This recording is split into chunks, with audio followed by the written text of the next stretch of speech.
Halo sobat, jumpa lagi nih kita di channel Onobe. Kita masih akan menceritakan tentang serial anime favorit kita semua, Tokyo Revenger.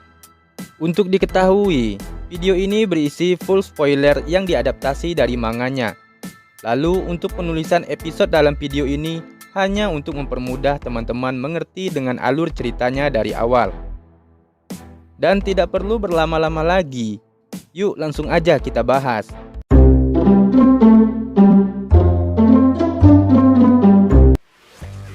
Masih dalam pertempuran Toman melawan Tenjiku. Sekarang kita telah memasuki ke part 3-nya, di mana Takemichi harus berhadapan dengan Kakucho, teman masa kecilnya. Dahulu sekali Kakucho adalah anak lelaki yang lemah. Namun sekarang Kakucho benar-benar telah berubah menjadi kuat. Tapi meskipun dia kuat, bagaimanapun juga Kakucho sekarang adalah anggota dari geng pembunuh. Saat Takemichi mencoba menanyakan apa yang telah terjadi dengannya, tiba-tiba saja Kakucho langsung memukul perut Takemichi saat itu. Hal itu tentunya langsung membuat Takemichi pun kesakitan. Kakucho mengatakan kepada Takemichi, tentu saja dia berbeda dari yang dulu. Semenjak Kakucho kehilangan orang tuanya, dia harus hidup di panti asuhan. Di sanalah dia bertemu dengan Kurokawa Izana. Lalu mereka pun tumbuh besar bersama seperti saudara.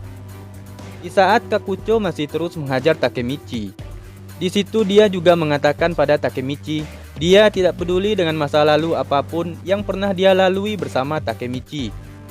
Baginya ikatan yatim piatu yang Kakucho miliki bersama Izana itu jauh lebih berarti dibanding dengan persahabatan masa kecilnya. Tanpa diberikan celah untuk melakukan perlawanan, Kakucho masih saja terus-menerus menghajar Takemichi habis-habisan. Hal itu membuat Takemichi babak belur dan terpental hebat. Semua teman-temannya yang menyaksikan itu menjadi khawatir dengan keadaan Takemichi. Namun di tengah-tengah pertarungan mereka, Koko mencoba untuk mendekati Inui yang saat itu masih belum bisa untuk berdiri. Lalu Koko mengatakan kembali apa yang pernah dikatakan Inui padanya, tentang Inui yang bisa melihat masa depan Black Dragon di tangan Takemichi. Saat itu Koko meminta Inui untuk melihat kenyataannya. Sekarang tidak ada sama sekali yang masih bisa berdiri di Toman. Bahkan Takemichi yang memimpin Toman saat ini pun sudah sangat babak belur. Dan ketika Kakucho melayangkan tendangan terakhirnya pada Takemichi, lagi-lagi Takemichi harus merasakan sakit yang luar biasa, sehingga dia pun terpental jauh dari Kakucho. Saat itu semua Tenjiku yang ada di sana berpikir, inilah akhir untuk Toman. Bahkan Chipuyu pun juga beranggapan yang sama. Kalau seperti ini terus, bisa-bisa Takemichi akan mati. Namun entah bagaimana, Takemichi masih bertahan dan berusaha untuk berdiri. Saat itu Kakucho pun tidak menyangka kalau Takemichi masih bisa berdiri lagi. Lalu Takemichi mengatakan baginya Kakucho sama sekali tidak berubah sedikit pun dari sebelumnya. Pukulannya masih sama saja seperti saat masih kecil dulu. Dan saat itu juga Koko yang tadinya menganggap Takemichi sudah kalah, seketika kaget saat melihat Takemichi bangkit meskipun dia telah dihajar habis-habisan oleh Kakucho. Inui pun percaya Takemichi tidak akan pernah kalah. Kemudian Kakucho mencoba untuk memperingati Takemichi. Jika dia bergerak sekali lagi, sebaiknya Takemichi bersiap untuk mati. Tapi bahkan setelah Kakucho memperingatinya pun, Takemichi tetap akan menyerang Kakucho. Namun sayang, pukulannya tidak mengenai Kakucho saat itu. Malah berbalik ke Takemichi lah yang diserang. Takemichi pun harus menerima pukulan demi pukulan yang sangat kuat dari Kakucho yang kelihatannya marah pada Takemichi karena masih mencoba untuk melawannya. Ketika Kakucho akan memberikan pukulan terakhirnya, saat itu juga Chipuyu berlari ke tengah-tengah pertarungan mereka untuk menghentikan Kakucho. Chipuyu pun juga mencoba untuk memperingati Takemichi agar dia tidak melanjutkannya lagi, karena Toman sudah kalah. 400 Tenjiku melawan 50 Toman. Dari awal mereka sudah tahu kalau mereka tidak akan bisa memenangkan pertempuran itu. Chipuyu pun meminta Takemichi untuk melihat ke sekelilingnya. Tidak ada satupun dari Toman yang masih bisa berdiri lagi. Menurut Chippuyu, Takemichi telah melakukan yang terbaik untuk Toman. Tapi jika pertarungan itu dilanjutkan, maka Takemichi akan mati. Tampaknya saat itu Chippuyu sangat mengkhawatirkan keadaan Takemichi, sehingga dia pun tidak bisa menahan tangisnya. Namun tiba-tiba saja Takemichi meneriaki Chippuyu. Apa yang telah dia katakan itu tidaklah benar. Bagi Takemichi, Toman tidak akan pernah kalah. Dan selama ada Takemichi di sana, maka Toman tidak akan kalah.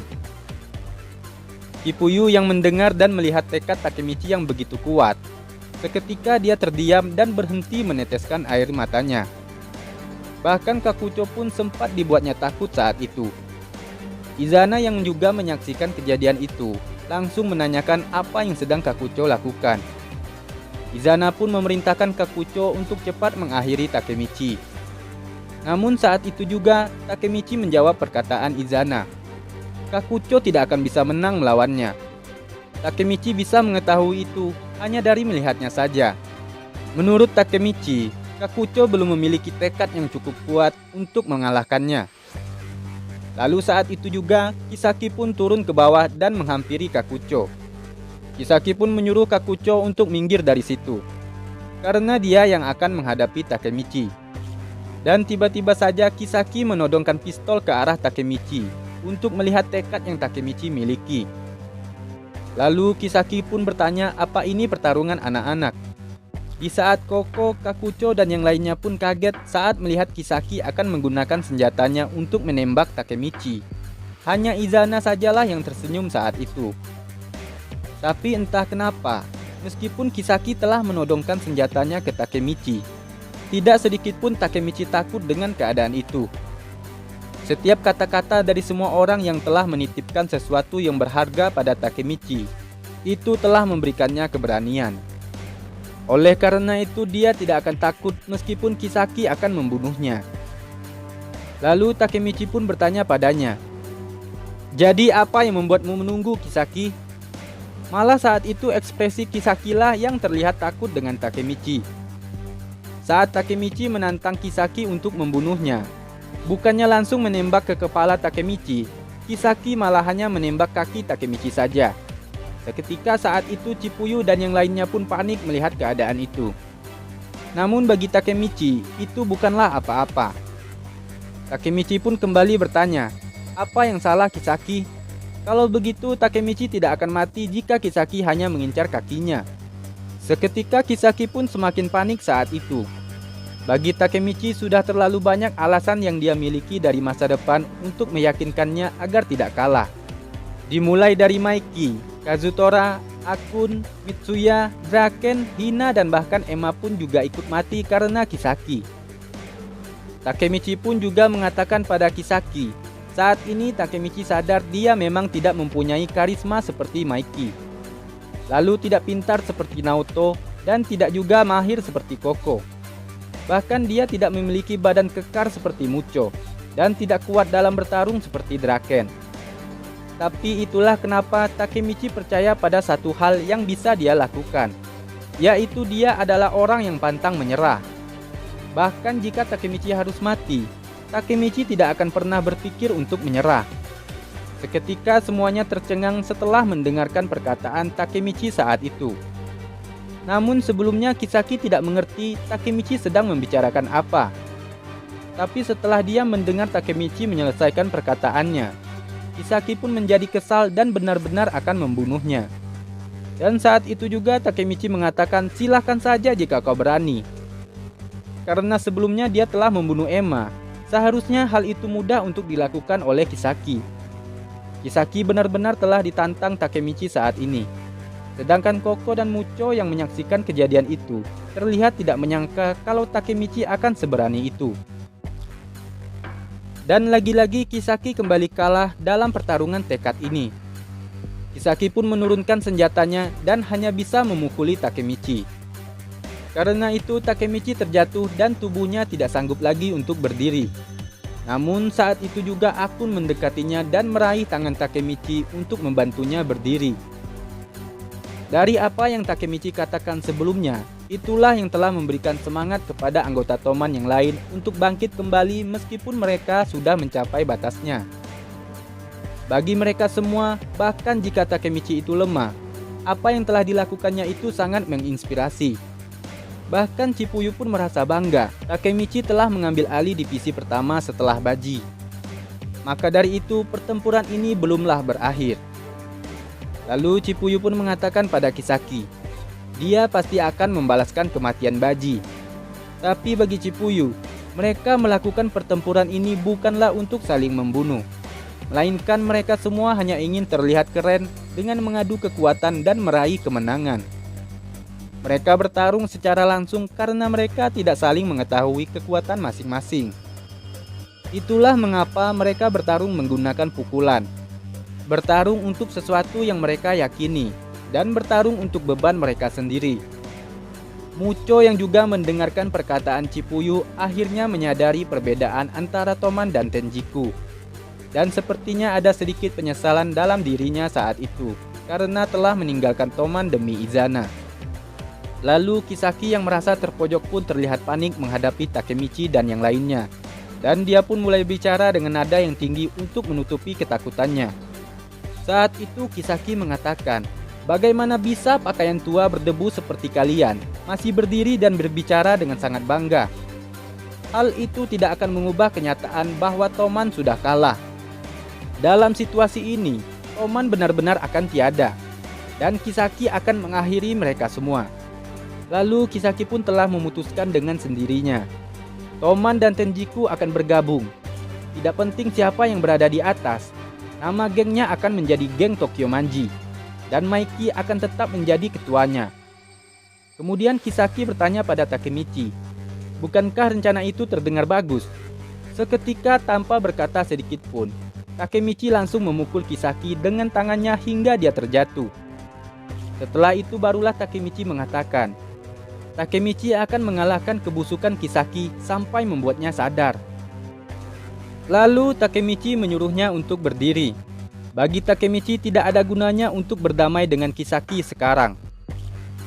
Saat itu Kisaki tidak mengerti kenapa Takemichi mendorongnya sampai sejauh itu. Tapi Takemichi tetap melanjutkan perkataannya. Bagaimana bisa Kisaki mengubah seseorang seperti Draken menjadi pembunuh? Bahkan Takemichi juga memberitahu Kisaki tentang apa yang telah dikatakan oleh Draken di masa depan. Jika Draken bisa mengulang hidupnya, hanya ada satu hal yang ingin Draken lakukan, yaitu membunuh Kisaki. Namun saat itu Kisaki sepertinya benar-benar tidak mengerti dengan apa yang Takemichi bicarakan. Kemudian Takemichi pun terlihat akan kembali menyerang Kisaki lagi. Namun saat itu juga seketika Izana muncul dan melindungi Kisaki. Izana pun meminta Kisaki untuk menyingkir dari tempat itu dan membiarkannya untuk membunuh semua orang yang ada di sana. Tapi Takemichi pastinya tidak akan membiarkan itu terjadi. Takemichi pun langsung mengepalkan tangannya dan akan menyerang Izana. Namun sayang, apa yang akan dilakukan Takemichi itu tidaklah berarti apa-apa bagi Izana. Seketika Takemichi lah yang harus merasakan kesakitan dan terpental ke belakang setelah mendapatkan tendangan yang kuat dari Izana.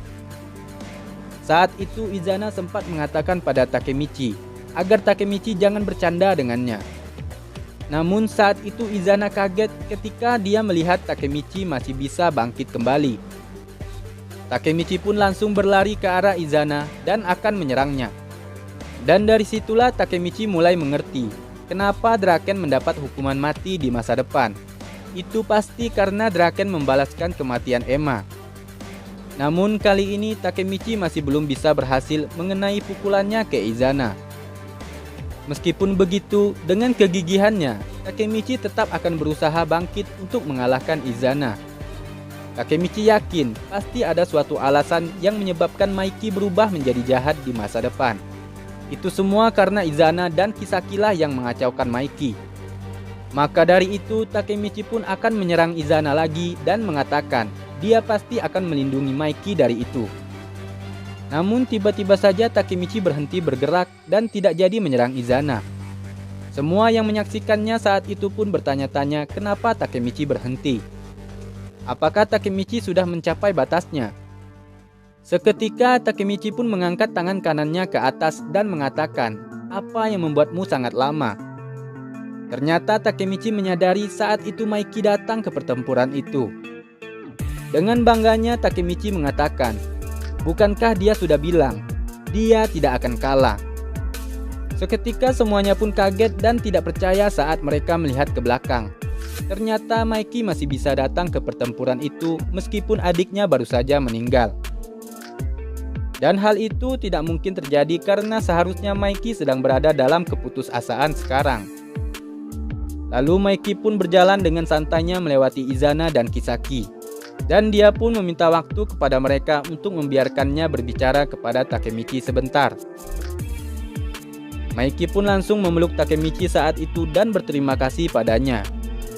Bahkan Takemichi hanya bisa menangis saat itu dan mencoba untuk menanyakannya pada Maiki kenapa dia tetap memaksakan datang ke pertarungan itu. Karena Takemichi yang paling menyadari Maiki pastinya tidak berada dalam kondisi mental yang bagus saat ini. Dan ternyata Maiki tidaklah datang sendirian. Di sana juga ada Draken dan Hina yang ikut bersamanya. Seketika Takemichi yang awalnya tadi bersedih, tiba-tiba kaget saat menyadari ada Hina juga di sana. Hina pun menjelaskan situasinya kepada Takemichi. Sebelumnya saat di rumah sakit, Hina pergi menemui Maiki untuk mencoba berbicara dengannya. Di sana pun juga ada Draken yang juga ikut mendengarkan. Hina mencoba untuk memberitahu Maiki. Dia pikir Takemichi sudah berusaha untuk menyelamatkan Emma sebelumnya. Bahkan bukan cuma Emma saja, tapi Takemichi juga sudah mencoba untuk menyelamatkan banyak orang pada waktu yang sama. Draken pun saat itu tidak mengerti dengan apa yang sedang Hina bicarakan. Lalu Hina kembali melanjutkan perkataannya. Di masa depan, dalam waktu 12 tahun yang akan datang, Hina akan mati.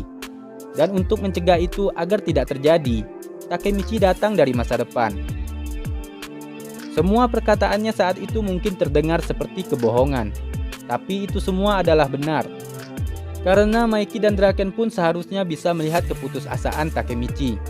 Saat dia sudah tahu masa depan dari mereka semua, saat itu juga Takemichi berusaha untuk menyelamatkannya. Seketika saat itu juga Maiki dan Draken teringat dengan segala peristiwa yang pernah terjadi sebelumnya. Dan begitulah kira-kira kenapa Maiki dan Draken bahkan Hina pun juga datang ke pertempuran itu. Saat itu Hina juga mencoba untuk meminta maaf pada Takemichi karena telah mendapati dirinya berada di tempat itu. Tapi Takemichi telat kagetnya. Takemichi baru menyadari kalau yang dimaksud Hina tadi adalah dia telah memberitahu Maiki dan Draken tentang pelompatan waktunya. Meskipun begitu, saat itu Takemichi senang Maiki dan Draken bisa datang. Tapi dia sedikit khawatir dengan kondisi mental mereka berdua setelah kematian Emma. Namun saat Draken berbicara dengan Maiki tentang rencana apa yang mereka punya untuk menghadapi setengah dari anggota Tenjiku yang tersisa. Bagi Maiki 200 lawan 2 itu bukanlah apa-apa. Mereka semua terlihat cacat di matanya. Hal itu pun membuat semua anggota Tenjiku sedikit terprovokasi dan mengatakan pada Maiki agar jangan main-main sama mereka. Saat ini bukankah Maiki sendirilah yang sedang cacat? Tapi Maiki langsung menjawab, mereka pikir mereka sedang melawan siapa? 200 orang bukanlah apa-apa baginya. Lalu Maiki pun berteriak dan berkata, bahkan dia bisa mengalahkan 20.000 orang sendirian. Seketika Takemichi dan semua anggota Toman yang mendengarkannya pun merasa lega, karena Maiki yang mereka kenal telah kembali. Lalu Maiki pun segera mengajak mereka semua untuk bersenang-senang di dalam perkelahian itu. Takemichi yang melihat Maiki dan Draken bisa kembali tertawa bersama. Dia mengucapkan terima kasih kepada Hina yang telah mempersatukan mereka lagi. Bahkan Takemichi pun tidak bisa mendapatkan keduanya untuk membuat mereka kembali berdiri. Saat itu pun Hina langsung meraih tangan Takemichi dan mengatakan, Takemichi salah. Bukan hanya Hina yang membuat mereka kembali bangkit. Tapi dengan tekad Takemichi yang tidak pernah berakhir, itu telah menggerakkan hati semua orang. Lalu kita kembali ke sisi Tenjiku. Izana mengatakan pada Kisaki, seperti ada yang terngiang di telinganya. Izana tidak tahu trik macam apa yang telah Kisaki lakukan. Tapi menurutnya, hal itu tidak berjalan sesuai rencana. Setelah mengatakan itu, tiba-tiba saja Izana berlari dengan sangat cepat ke arah Maiki dan langsung menyerang Maiki dengan tendangan kaki kanannya. Beruntung saat itu Maiki masih bisa menahan serangan Izana dengan kedua tangannya, meskipun Maiki harus mundur jauh ke belakang. Serangan tiba-tiba itu pun telah membuat Payan dan yang lainnya pun kaget. Dan karena Onobe juga kaget, episode ini pun harus berakhir. Lalu kira-kira apa yang akan terjadi dalam pertarungan Maiki melawan Izana? Apa Maiki mampu menghadapi Izana dalam kondisinya saat ini? Nanti akan kita bahas di episode Toman melawan Tenjiku part 4. Oke, untuk teman-teman yang baru nonton di channel ini, jangan lupa di subscribe dan like-nya ya. Karena dukungan dari kalian akan menjadi penyemangat Onobe untuk bekerja keras mengerjakan episode selanjutnya.